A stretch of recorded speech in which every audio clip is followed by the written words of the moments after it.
anybody Googles Ian Crane Chicago, they can find this presentation. And actually, I was giving the presentation on the Saturday morning, and it was a joint presentation with Annie Machon. Mm-hmm. And I started the presentation, and obviously got people's attention when I started to talk about the Sears Tower conjecture. And there was a number of people in the audience, including somebody you might have heard of before, a guy called Alex Jones. Mm-hmm. And he was sitting just down at the front of the stage, and there was a few people like Ralph Schoenemann and a number of other people who had blogs and webcasts in the US. And so I was encouraging them, and I said, look, I don't know that I'm right here, but I just have a real sense that something is not right, coupled with which Larry Silverstein had just acquired the lease of Sears Tower. Hmm. And, of course, Larry Silverstein was the guy who had acquired the lease of the World Trade Center complex just a few weeks before 9/11. Mm.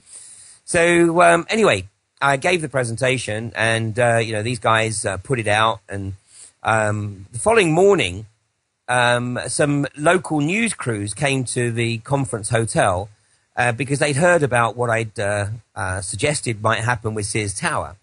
And so they wanted to record me giving this part of the presentation again. Well, I did that. You won't find any of these news reports on the web, by the way, for reasons that I'm just about to tell you. Right. And, of course, they put this news information out on just the local news around Chicago. And this was Sunday, the 4th of June. Now, of course, as you all know, nothing happened on the 6th of June. Right.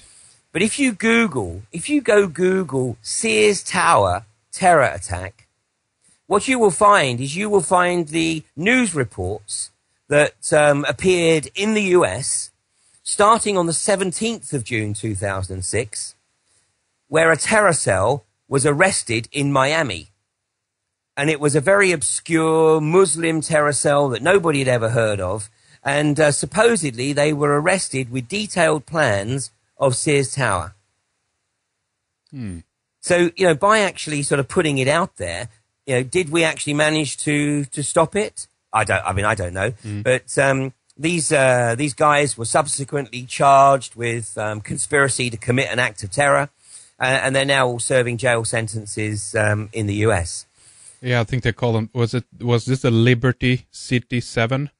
Let's see here. I'm reading about this as well because I googled it. A Miami, Florida-based religious group who call themselves the Seeds of David. That's the one. The Seeds of David. Yes, yeah. That's exactly right. Yes. Interesting. So very obscure, and of course, as is always the case with patsy groups, they were arrested supposedly with detailed plans of Sears Tower, but they had no explosive or any other sort of terror materials were ever discovered. So, my conjecture is once again that it was a patsy cell being set up to perpetrate an event, and then of course, further forward the case for demonizing the Muslims. But do you think then that this the reason why it potentially then was thwarted by whoever is behind the scenes and managed to actually pull this off because the word was out there, and is that enough to prevent this kind of action from happening in the future? I mean, again, if you think about it, if another tower, if the Sears Tower went down 2006, that'd have been another major and incredible step forward again in their plan, so to speak, right? But this didn't pan out. Exactly. I mean, I don't know whether by putting it out there it was directly related to it not happening. Sure. But having said that, I mean, it's remarkably coincidental that the information started to filter out to a wider audience about my conjecture on the 3rd and the 4th of June, and then 2 weeks later, this terror cell is supposedly arrested. So if by putting the word out there we had effectively blown this operation, and whoever was managing this patsy group decided that they couldn't be utilized for any other false flag attack, then obviously they had to be taken out of the equation. So yeah, I mean, I think that providing that we have a little bit more than just gut feel, and obviously I had a little bit more than gut feel. I was able to sort of bring into play the pieces of the jigsaw that led me to this particular conjecture. And so, I felt obliged to sort of put it out there. And of course, when nothing happened, I thought, well, okay, that's it. But then, just a few weeks later, when I found that the they'd arrested these players, I mean, obviously I fell off my chair. Yeah, absolutely. So, but because of that, it's why, you know, I have the confidence when I have this feeling, and I've done a bit of research to put out, you know, my newsletters sort of asking or suggesting that people stay vigilant, which is why I put this out on April the 19th.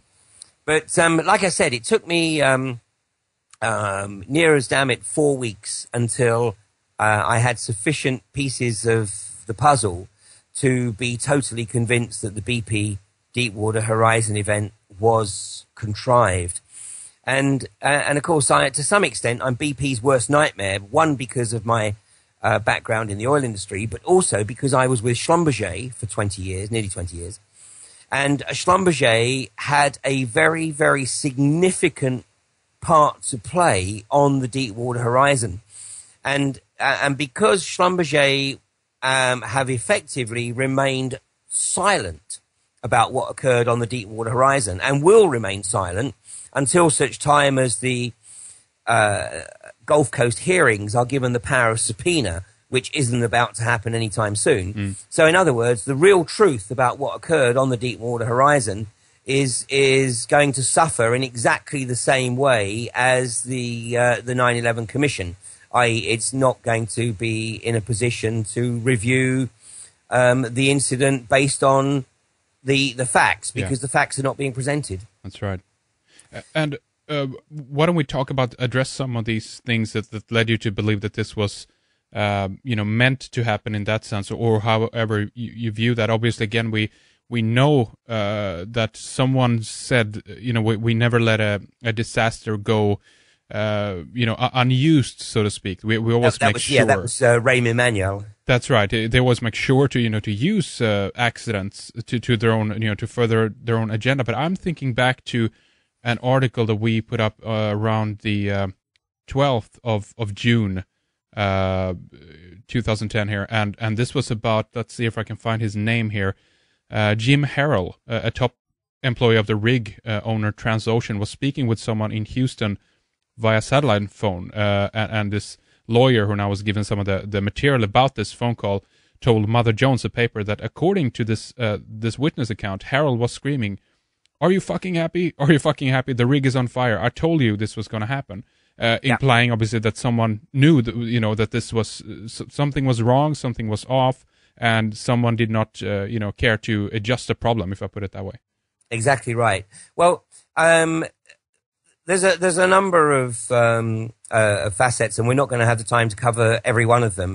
But I mean, anybody who does want to sort of follow this up, I mean, I have got the DVD that I produced earlier this year. In fact, I recorded it on July the 23rd, which is called BP Population Reduction and the End of an Age. But to cover some of the key points here, the hierarchy on a rig is very, very clear, and it's universal. The reason being, obviously, that the oil industry is extremely itinerant. And, you know, when a person lands on a rig or arrives on a rig, then not only does that individual need to know exactly what's expected of him or her, but everybody else needs to be confident that that individual has the competence to do what they're expected to do. So, in other words, you know, the rig hierarchy is a standard template worldwide. The only thing that changes on the rig is the main language. In the English-speaking world, obviously, then English is the language on the rig, and everybody working on the rig has to be fluent in English. In Latin America, it's Spanish, and off the west coast of Africa, it's French. And those are the only three languages. Obviously in Russia, it's Russian. But in the international oil industry, those are the only three languages used. Now here, obviously, in the Gulf of Mexico, everybody on the rig spoke English. So, you know, there certainly is no issue here regarding anybody misunderstanding instructions. Now, the BP Deepwater Horizon, which was a Transocean-owned rig, and, of course, Transocean actually was formed out of an amalgamation of companies, including a former Schlumberger company called Sedco Forex. But Transocean owned the rig, but it was obviously contracted to BP. So within the hierarchy, within the drilling hierarchy, the head honcho, the main man on the rig, is the BP company man. Now, the main company man on the Deepwater Horizon was a guy called Ronald Sepulvedo. And Ronald Sepulvedo was quite possibly one of the most experienced company men on the BP Deepwater drilling fleet. He'd been on the Deepwater Horizon for, I think, close on 6 years.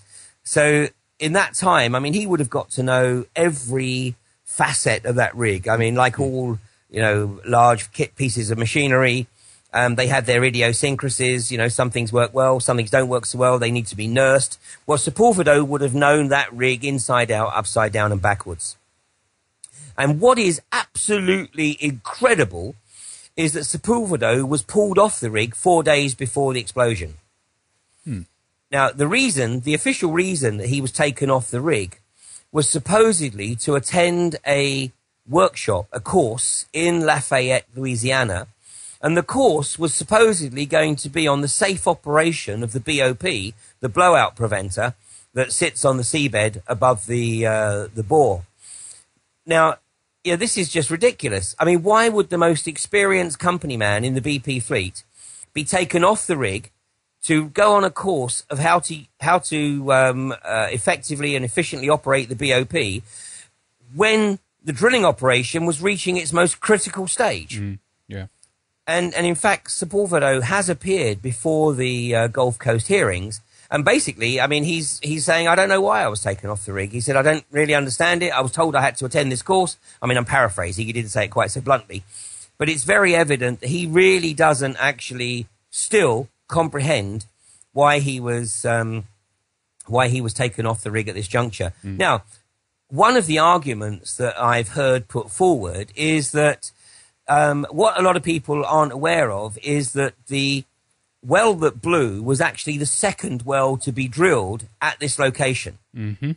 BP had lost the first well, and they'd lost it because of some over-aggressive drilling. And if the driller is over-aggressive, then of course it puts much more pressure on the drill bit, and eventually, could lead to the drill bit just crapping out. That's right. And either then you've got to lift up the whole of the drill string to replace the drill bit. But actually, the story is that it wasn't just the drill bit that was lost. They actually lost some of the drill string. And of course, this is a very, very deep well. I mean, you've got to remember it was being drilled through 5,000 feet of water, and then another sort of 15,000 feet or so below the seabed.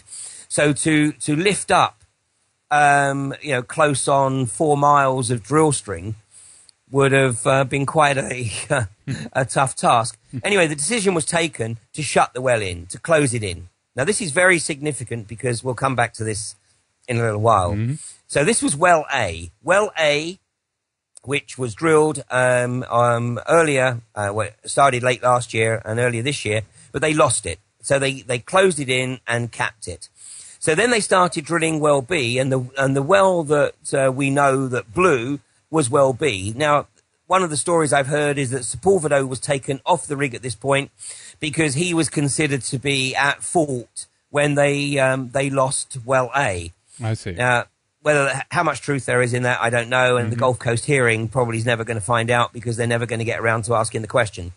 But when Sepulvedo was taken off the rig, obviously his counterpart was still on the rig because the company men worked 12 hours on, 12 hours off. And his counterpart was a guy called Donald Vidrine. Now, Donald Vidrine had been on the rig, I think, for about 6 months. So obviously he wasn't as experienced as Sepulvedo, who was the senior of the two. But nonetheless, he'd been around long enough to sort of, have a pretty fair handle on how the rig functioned. And actually, the conversation that you reported a little while ago, there is some conjecture that phone call was actually initiated at the behest of Donald Vidrine. Because Donald Vidrine apparently had some awareness that something was not quite right, something was about to happen. Now, Sepulvedo was obviously replaced when he was taken off the rig on April the 16th.